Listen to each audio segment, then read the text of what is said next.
se retrouve aujourd'hui pour un do it yourself comme je l'avais annoncé dans la précédente vidéo. Et c'est pour ça que je porte toujours ce même t-shirt qui dit Don't tell me how to be. Et donc on se retrouve pour un do it yourself qui va être une décoration murale. Donc voici le mur vide actuellement. Mais plus actuellement parce qu'à l'heure où je filme cette vidéo c'est déjà fini. Ne cherchez pas à comprendre. Donc avant sur ce mur il y avait ceci. Donc ça venait de chez Maison du Monde.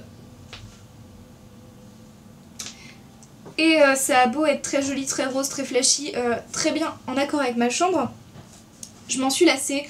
Je m'en sers pas assez ou pas comme ça devrait. Et du coup j'ai décidé de faire autre chose de plus décoratif, de plus personnel avec des photos. Donc pour ce do it yourself j'ai besoin de une paire de ciseaux, environ 6 à 7 mètres d'une fine cordelette de la couleur de votre choix, du tissu de votre choix, etc. Ça peut être un ruban mais moi j'ai préféré la cordelette.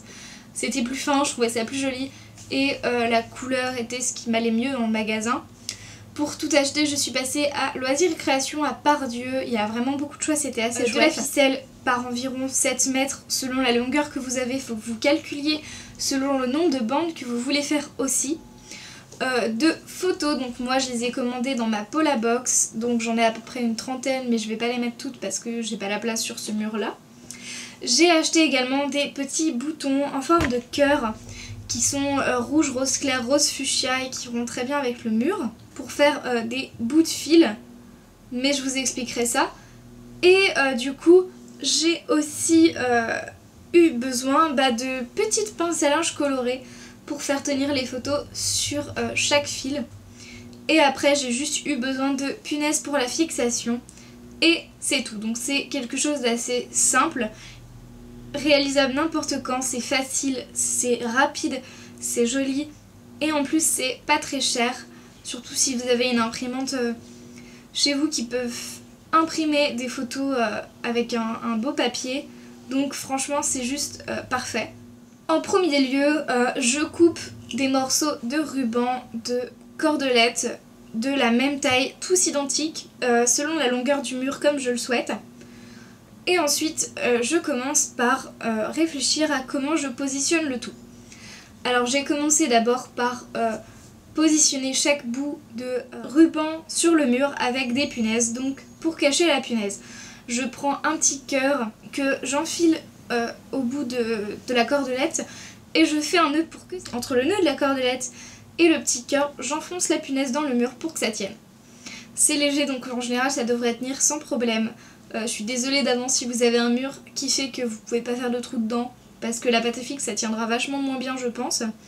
Mais qu'en plus de ça, moi je sais qu'il y a certains murs dans ma chambre où enfoncer une punaise, un clou, quoi que ce soit c'est juste mission impossible tellement le mur est dur.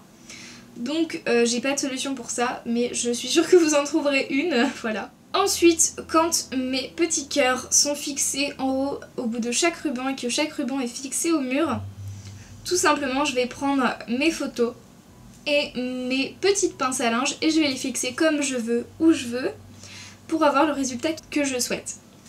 Et enfin, pour chaque cordelette, pour pas que ça fasse trop symétrique, j'ai décidé de finir une cordelette sur deux avec une photo et une autre cordelette sur deux avec un petit cœur au bout, de la même façon que j'avais fait pour en haut. Et voilà, c'est tout. Je vous montre maintenant mon résultat. C'est très simple. Je suis désolée de ne pas vous avoir filmé tous les moments de découpe de ruban, etc.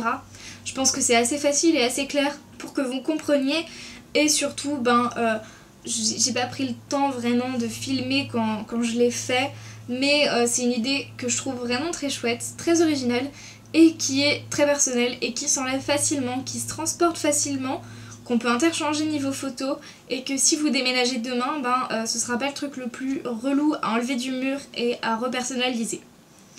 J'espère que ce petit do it yourself vous aura plu et on se retrouve bientôt pour de nouvelles vidéos, notamment 2 prochains do it yourself qui vont venir, qui vont prendre un peu plus de temps. Je vous laisse la surprise.